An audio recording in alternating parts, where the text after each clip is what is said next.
parce que l'avenir de l'Afrique, la diaspora peut y contribuer, parce que c'est une force, c'est la 6e force pour les pays, et donc on peut y agir. C'est une façon de dire qu'il faut retenir l'action politique, elle est toujours lente. L'action politique est lente parce que décider, c'est pas évident. Prendre parfois certaines décisions qui sont impopulaires, qui ne vont pas forcément faire consensus, c'est pas évident. Moi je pense que ce qu'il faut voir, c'est la vision. La vision que le président actuel a.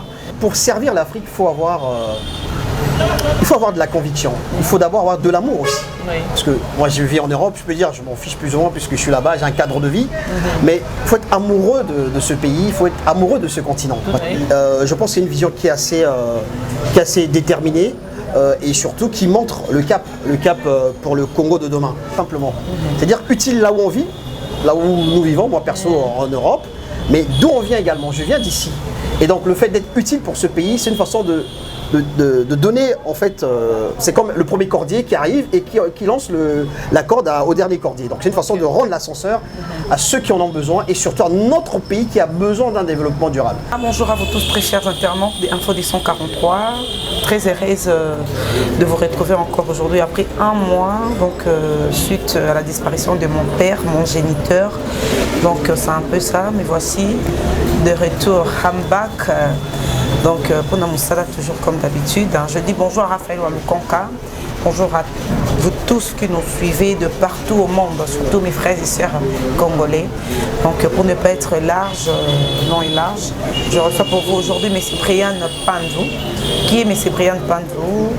Vous allez le découvrir tout au long de cette émission. Accordez-nous seulement votre attention, surtout qu'elle soit soutenue comme d'habitude. Donc merci sans plus tarder, je lui dis bonjour à M. Brian. Bonjour à toi, merci pour l'invitation. Je vous en prie, comment vous allez? Parfaitement bien, avec le soleil, on essaie de conjuguer, comme au quotidien, comme tous les Congolais, mais sinon tout va bien, la santé très bien. Ok, il y a un Congolais ou soit une Congolaise qui est en train de nous suivre. Et il est très curieux ou elle est très curieuse de savoir qui est M. Brian Pandou. Pouvez-vous vous présenter brièvement? Bien sûr. Alors je suis Brian Pandou, donc congolais des deux rives, donc de la RD Congo et du Congo-Brazza. Okay. Donc je suis entrepreneur. Donc, je travaille sur la partie dans le domaine de la prévention des risques et tout ce qui est management des qualité, sécurité, environnement, et avec un accent également sur tout ce qui est expertise bilan carbone. Okay. Donc président fondateur de NR Congo, une ONG qu'on aura le temps de développer au cours de cette émission. Voilà. Ok, merci beaucoup vraiment à vous, M. Brian Pandou, un Congolais, je vais un peu préciser, très courageux, plein de vision, il est bourré de vision, des talents bien sûr, d'ailleurs vous-même vous le comprenez ou soit vous allez comprendre tout au long de cette émission. Vous êtes à Kinshasa, ça fait combien de temps déjà? Je suis arrivé, au Congo, ça va faire une semaine. Ok, et vous avez eu quand même le temps d'aller, mon tour d'Egmezalaka. Oui. Que reprochez-vous au gouvernement qui est en place? Alors, il n'y a pas de reproche vraiment à faire auprès du gouvernement. Je pense que le constat, ce que je regarde au quotidien quand je me promène dans la ville de Kinshasa, donc je vois beaucoup de choses. Vous savez, le travail qu'on fait en tant qu'observateur de ce pays, c'est de voir le quotidien des Congolais. Donc je vois très bien qu'il y a des avancées au niveau du gouvernement, il y a des travaux qui sont engagés, il y a des choses qui sont faites. Je pense que aussi au niveau étatique, ils ont besoin d'un accompagnement, d'un soutien des acteurs de la société civile, des gens qui peuvent y répondre. Okay. Et surtout à nous aussi, citoyens, de jouer notre partition dans ce développement du pays. Ok, merci beaucoup. Et alors, vous étant de la diaspora, bien que congolais, en fait, actuellement, je vous dis, c'est ce qui est vrai, on acquise l'entourage du chef d'État. La plupart des gens qui l'entourent, qui sont à la présidence, ce sont des gens de la diaspora. Et vous étant aussi de la diaspora, vous avez quelque chose à reprocher ou à conseiller à cette diaspora qui entoure le chef de l'État? Parce qu'apparemment, le peuple se lamente, il dit que cette diaspora n'aide pas pas le chef de l'État. Ils ne pas vraiment trop concentrés, ils ne savent pas ce qu'ils font, ils sont seulement pour le détournement, pour les propres intérêts. Je ne sais pas si vous allez contredire cela. Je pense que ce qu'il faut retenir, l'action politique, elle est toujours lente. L'action politique est lente parce que décider, c'est pas évident. Prendre parfois certaines décisions qui sont impopulaires, qui ne vont pas forcément faire consensus, c'est pas évident. Moi, je pense que ce qu'il faut voir, c'est la vision. La vision que le président actuel a. Je pense que c'est une vision qui est assez déterminée. Et surtout qui montre le cap pour le Congo de demain. C'est vrai, on peut faire des critiques, on peut suggérer des actions, mais moi ce que j'aime bien, quand il y a une planification qui est faite, je pense que le cap il est fixé, et c'est aussi à nous, c'est toutes les parties prenantes qui doivent s'initier dans l'action du gouvernement. C'est pas forcément les décideurs, donc les pouvoirs politiques qui doivent conjuguer des actions dans ce sens. Nous, en tant que citoyens, en tant qu'acteurs de la société civile, on doit également y répondre. Donc il n'y a pas forcément des reproches pour la diaspora. Je pense que les gens ont été sélectionnés en fonction du... que cette diaspora, elle est irréprochable. Je ne suis pas le mieux placé pour évaluer les gens qui aujourd'hui mènent l'action au sein du gouvernement. Je pense que ce qu'il faut voir, c'est que ces personnes-là ont été recrutées par des critères objectifs, je pense.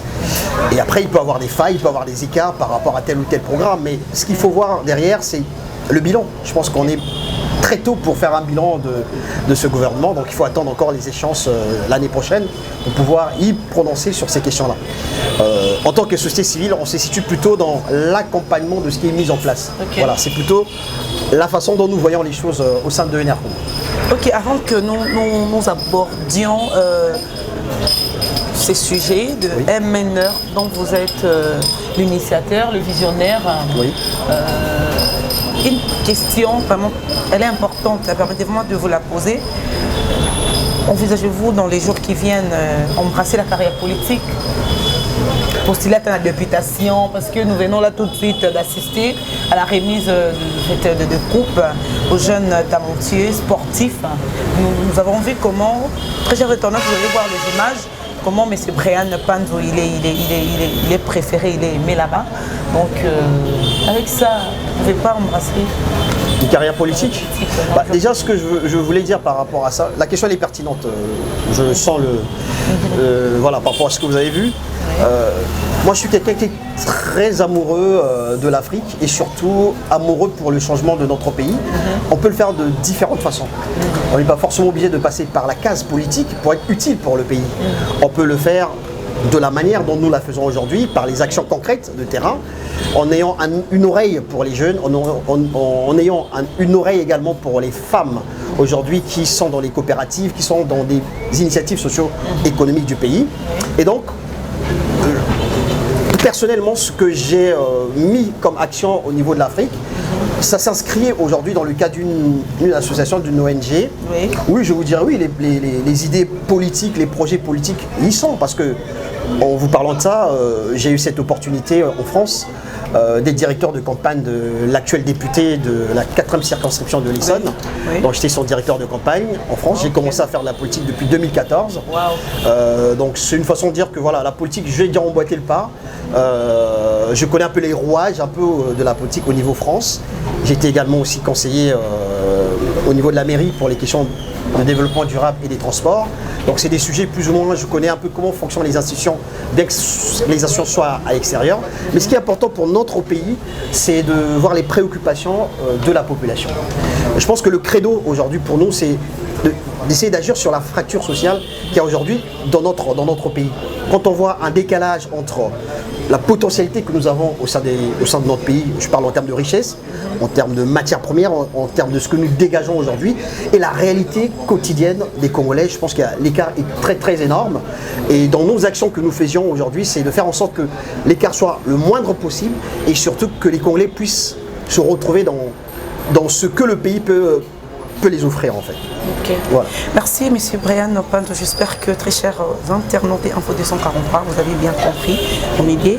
Alors vous étant qu'expert en bilan carbone reconnu à ADEME, Agence d'énergie de la maîtrise de l'environnement, expliquer un peu, essayer un peu de l'élucider ça. Alors l'expertise que j'ai acquise dans les bilans carbone, en fait c'est une expertise qui est liée à la comptabilité des émissions de gaz à effet de serre.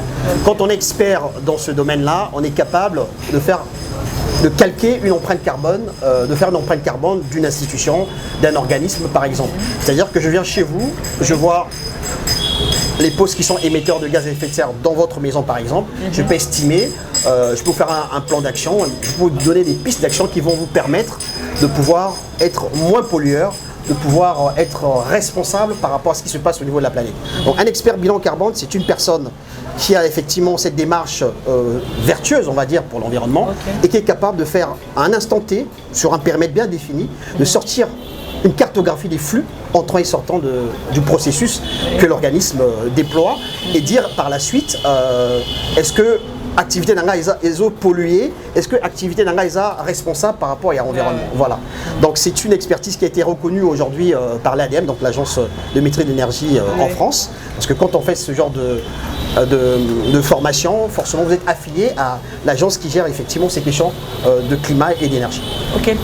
Que je comprends, vous avez de la maîtrise sur l'énergie, c'est ce que je peux dire, hein, et l'environnement. Vous êtes là sur place, vous avez déjà côtoyé quelques avenues ou quelques coins de la ville? Je pense que notre pays et la ville de Kinshasa... Nous avons pas mal de routes qui sont impraticables. Bien sûr. Et puis polluées surtout. Le Congo, la RD Congo n'est pas le seul pays au monde qui a ces difficultés-là. Je pense que quand on sillonne l'ensemble des continents, forcément vous allez observer les mêmes problématiques. Et l'Afrique, aujourd'hui, les problèmes que vous voyez dans la sous-région, que ce soit à Brazza, Kinshasa ou Cameroun, c'est les mêmes problématiques plus ou moins, à quelques différences près. On ne va pas forcément dilapider ou jeter la pierre sur notre pays. Je pense que ce qu'il faut voir, quelle est la vision, quelle est la trajectoire que le pays veut donner sur toutes ces problématiques qui sont soulevées, qui sont décriées par la population. Et donc oui, effectivement, avec un œil d'observateur, on a vu beaucoup de choses parce que on est toujours inspiré par rapport à ce qui se fait au niveau de notre pays. Quand j'observe une personne qui lance une initiative économique, qui se bat au quotidien pour nourrir sa famille, qui se bat au quotidien pour avoir quelque chose pour éclairer sa maison, vous voyez, toutes ces questions-là, ça donne de la réflexion. Et c'est pour ça que d'ailleurs on arrive avec un gros projet. D'ailleurs je pense qu'on aura le temps de parler de cette date qui est clé pour nous. Mais effectivement, le 18 juin. Voilà, le 18 juin, effectivement. Voilà, exactement. On lance cette conférence avec des décideurs, avec des opérateurs. Vision, énergie, climat pour 2030, donc à moyen terme, et 2050 à long terme. Voilà. Donc, et derrière, on viendra enclencher des questions liées à l'aménagement du territoire, des questions liées aux initiatives socio-économiques pour booster la jeunesse, pour booster toutes les personnes qui sont engagées aujourd'hui dans le développement économique de notre pays. En tout cas, M. Brian, haut de chapeau, mais étant jeune, ça se sent que vous vous cassez en mille morceaux pour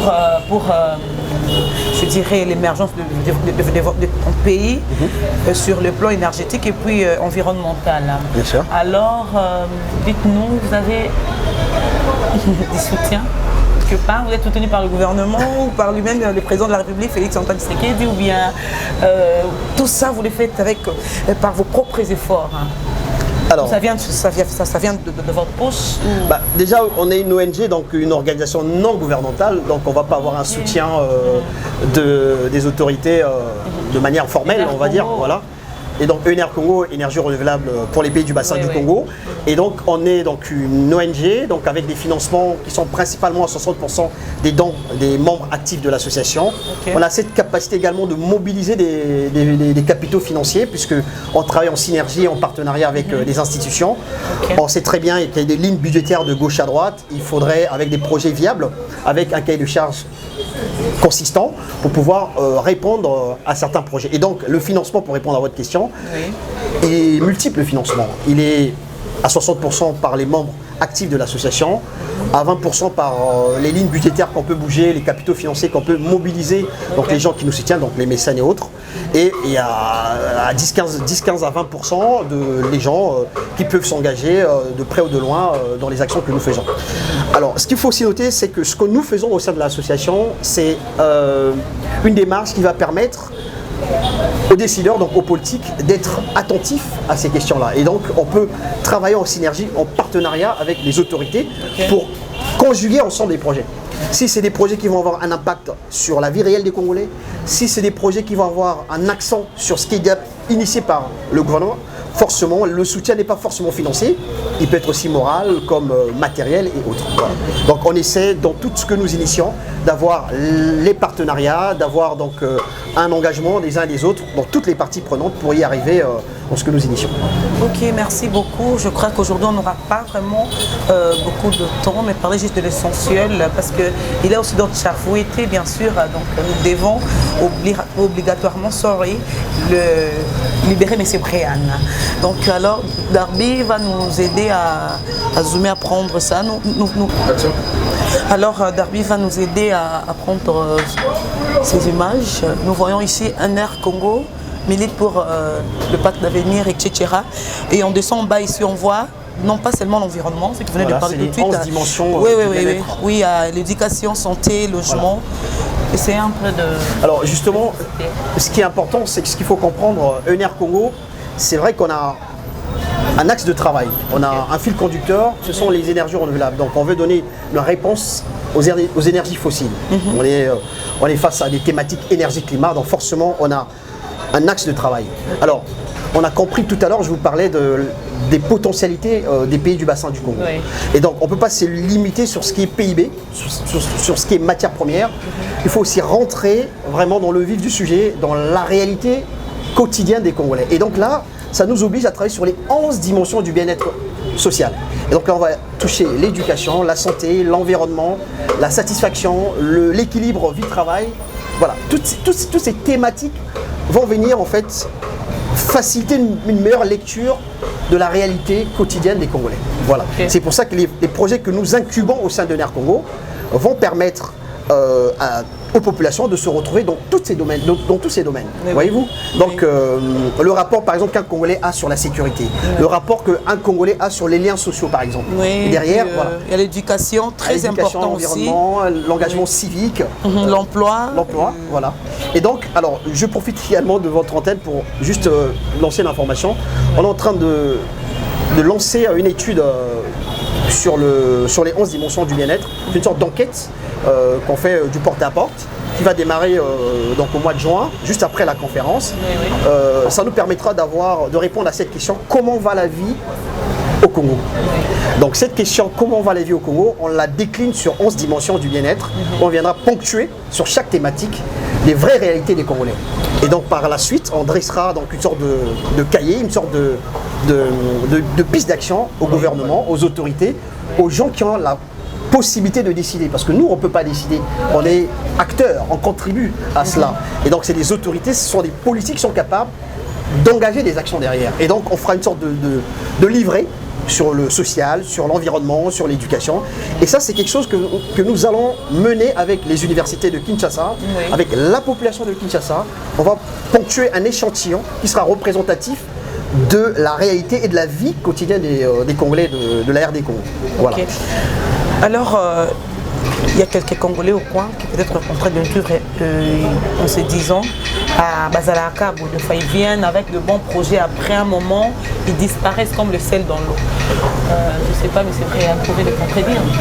Non, pas forcément. On sent votre détermination, mais est-ce que... Alors, ce que je disais, c'est une association qui on existe depuis 2013. Okay. On a initié pas mal d'actions opérationnelles qu'on aura peut-être le temps de développer, mais vous pouvez aller voir sur internet. On a fait pas mal d'actions. Je pense que pour servir l'Afrique, il faut avoir de la conviction. Il faut d'abord avoir de l'amour aussi. Oui. Parce que moi je vis en Europe, je peux dire, je m'en fiche plus ou moins puisque je suis là-bas, j'ai un cadre de vie. Mais il faut être amoureux de ce pays, il faut être amoureux de ce continent. Parce que l'avenir de l'Afrique, la diaspora peut y contribuer. Parce que c'est une force, c'est la 6e force pour les pays. Et donc on peut y agir. C'est une façon d'être... Même diaspora n'aide pas les chefs de l'État. Exactement. C'est une façon d'être utile simplement. C'est-à-dire utile là où on vit, là où nous vivons, moi perso en Europe. Mais d'où on vient également, je viens d'ici. Et donc le fait d'être utile pour ce pays, c'est une façon de donner, en fait, c'est comme le premier cordier qui arrive et qui lance la corde au dernier cordier. Donc c'est une façon de rendre l'ascenseur à ceux qui en ont besoin et surtout à notre pays qui a besoin d'un développement durable. Et donc voilà, donc nous sommes inscrits dans la durée. Donc je pense que je ne suis pas seul dans cette initiative, il y a toute une équipe qui est là, il y a la com, il y a la stratégie, il y a la logistique et toutes ces personnes engagées, que ce soit en Europe ou ici, veulent que l'Afrique puisse évoluer, veulent que le Congo puisse sortir de l'ordinaire, que le Congo puisse se retrouver dans des enjeux mondiaux pour répondre aujourd'hui aux problématiques que nous vivons actuellement. Ok, merci M. Brian. Je crois que nous avançons vers la chute de notre émission d'aujourd'hui. Oui. Alors, retournons de l'autre côté, énergie, climat. Oui. Je regarde les tourbières congolaises. Oui. Énergie pour 2030, 2050, répondre à cette question. Alors, sur les tourbières, donc effectivement, c'est une conférence que nous organisions au Congo ici. Donc, la conférence va se tenir au mois de juin 2022. Le 18 juin. Alors, c'est simplement une façon d'attirer l'attention aux décideurs. La sauvegarde des tourbières, c'est une question centrale sur des questions climatiques. Nous ne sommes pas initiateurs de ce projet. C'est déjà porté au niveau de l'État de la RD Congo. Okay. C'est également porté par d'autres pays du bassin du Congo. Donc, je fais un rapprochement entre le Congo-Brazzaville et le Congo-Kinshasa parce que ce sont les deux pays qui abritent la grande réserve des tourbières dans le bassin du Congo.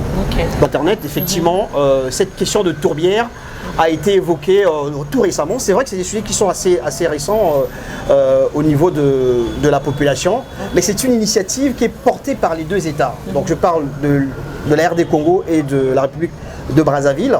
C'est ces deux pays qui la grande réserve de la zone des tourbières. Et donc le président Sassou qui a porté le Fonds bleu qui a été soutenu par le président actuel aussi. Donc le Fonds bleu, c'est une initiative qui permet d'aider les pays qui sont dans l'atténuation et dans l'adaptation dans les mécanismes de Kyoto pour pouvoir en fait y répondre aux problématiques climatiques. Alors, donc la conférence que nous lançons, c'est pour parler de ces questions climatiques, de quelle manière les deux États, les pays du bassin du Congo vont arriver à la sauvegarde des tourbières. Parce que oui, les tourbières, c'est une question, mais comment concilier les tourbières, enfin la sauvegarde des tourbières et également la réalité des Congolais. Ok, il y a des gens qui nous regardent et puis se posent des questions. C'est quoi les tourbières? Les tourbières. C'est vrai que ce mot, même moi, je vous avoue, quand j'ai entendu ça pour la première fois il y a une dizaine d'années, j'étais un peu étonné, je ne comprenais pas le sens de tourbière. En fait, une tourbière, c'est une tourbe. Alors une tourbe, c'est quoi? Nalinga la tourbe. En fait, vous savez, dans une forêt, vous avez à chaque fois des feuilles mortes qui tombent en fait. Okay. Voilà, ça tombe en fait. Et le fait que les feuilles mortes tombent par terre, avec l'humidité de la forêt, ces feuilles en fait se décomposent lentement. Dans le temps, hein, ça peut se décomposer dans 10 ans, dans 20 ans, dans 30 ans, dans 50 ans. Donc la décomposition de ces feuilles s'enfuit dans le sol. Donc ça s'enfuit dans le sol et ça crée une sorte de pâte noirâtre. Donc cette pâte noirâtre, c'est ce qu'on appelle une tourbe en fait. À peu près comment je fais pour un jardinier. Prenons le cas d'un jardinier qui va faire sa pépinière, ses plantations en fait, va prendre cette tourbe en fait, donc qu'on appelle un peu le fumier. Donc avec ce fumier va cultiver, voilà. Donc la tourbe, c'est à peu près ça pour un jardinier. Donc cette tourbe a cette capacité d'absorber le carbone. Parce que je vous rappelle que les fleurs sont à 90% carbonées. Donc c'est la matière principale d'une plante. Et donc ces plantes ont cette capacité d'absorber le carbone. Et vous savez, pour les questions de climat, d'environnement, il n'y a pas de frontières. Que vous soyez à Kinshasa, que vous soyez à New York ou à Paris, vous polluez à Kinshasa, c'est de la même manière, les impacts vont avoir un impact à New York ou en France. Donc l'environnement n'a pas de frontières. Et donc, les tourbières au niveau du Congo ont cette capacité d'absorber le carbone qui est au niveau de l'environnement, c'est-à-dire la pollution en fait. Parce que la pollution, c'est quoi? C'est les gaz à effet de serre, donc c'est le CO2 grosso modo, c'est le dioxyde de carbone qui sillonne comme ça dans la planète, la pollution. Et donc ces tourbes-là sont capables d'absorber ça. Aujourd'hui, ce qu'on estime pour le bassin du Congo, le puits, donc du coup ça constitue une sorte de puits, une sorte de réserve. La réserve aujourd'hui au niveau du Congo est estimée à plus de 30 milliards d'émissions de gaz à effet de serre qui sont enfouies dans le sol, dans le bassin du Congo. Et donc cette réserve aujourd'hui est capable encore d'absorber encore des quantités énormes pour la pollution mondiale. Vous imaginez? C'est un trésor que nous avons au sein du Congo. C'est un trésor. Mais ce trésor-là peut être aussi une bombe à retardement finalement. Parce que si on ne sauvegarde pas ces tourbières-là, puisque c'est un puits, c'est une réserve. Vous stockez quelque chose. Mais si vous ne sauvegardez pas à un moment donné, ça va lâcher. Et si ça lâche, ça va accélérer le dérèglement climatique. Donc, c'est-à-dire c'est comme si vous rejetez ce que vous avez enfoui quelque part. C'est comme si vous avez votre réserve, vous sortez ça, vous remettez ça encore dans la nature.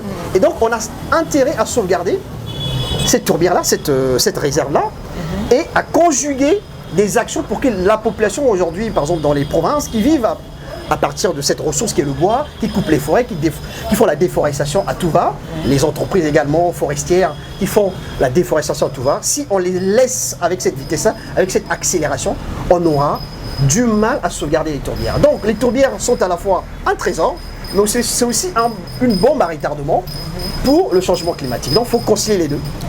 Merci, je crois. Je ne sais pas si c'est assez long par rapport aux... En tout cas, c'est très compréhensible. Vous avez aussi compris Bollandé avec une attention soutenue. C'en est fini pour aujourd'hui. Nous sommes vraiment à la fin. On ne peut pas se séparer comme ça. Vous avez un mot de la fin à tous les Congolais qui vous ont suivi dans le monde. Un mot de la fin serait Congolais, soyez partie prenante dans le développement du pays. C'est vrai que Baza déçu, n'a pas initiative, que ce soit politique ou autre, mais la jeunesse aujourd'hui est un vecteur. Vous voyez, moi je suis jeune, je suis comme vous. Quand je dis jeune dans la tête, on peut avoir un âge assez avancé, mais on est jeune dans la tête, jeune dans les idées. Faites pas l'amalgame jeune avec pas le physique. C'est là un terreau propice pour essayer de conjuguer des vraies actions pour notre pays. Merci beaucoup. Je ne peux pas être en tête quand même, la diaspora. Un message pour la diaspora, comme ça, on boucle là. Alors la diaspora, comme je disais d'entrée de jeu, est une force pour nos pays. C'est vrai que les gens sont sceptiques, les gens hésitent par rapport aux réalités que les gens observent, les gens voient de loin en fait. Mais moi, on m'a toujours appris, même dans l'entrepreneuriat, je suis entrepreneur, quand tu ne prends pas le risque, quand tu n'as pas le goût du risque, tu ne peux rien faire. Donc la diaspora, chers frères, chères sœurs, et le courage. Vous avez eu l'occasion d'avoir des expériences avérées au niveau de l'étranger. Pour certains d'entre vous, sont à fond dans les études, sont travail. Moi, j'ai eu la chance de travailler dans des grandes entreprises en France et j'ai vu des Congolais qui sont dans le nucléaire, qui sont dans pas mal de choses. Vous pouvez faire de la transmission. Alors, ce qui marche bien en Afrique, c'est la transmission, c'est la transmission du savoir. Donc, vous pouvez être à distance, vous pouvez y contribuer. Si vous n'avez pas vraiment l'envie de venir sur le terrain, vous pouvez contribuer d'une autre façon. Donc, les initiatives, il en existe de toutes sortes. Vous pouvez faire la transmission vous pouvez faire des MOOC sur Internet, vous pouvez participer de manière opérationnelle également sur le terrain. Et donc, il y a 1000 façons d'être utile pour nos pays. Donc voilà, bon courage pour vous, les gens de la diaspora. Merci, M. Brian Pantou. Merci à vous tous, très chers internautes, de nous avoir suivis avec une attention soutenue. Retrouvons-nous très prochainement avec un nouveau numéro de cette émission. Au revoir. Que Dieu bénisse la République démocratique du Congo.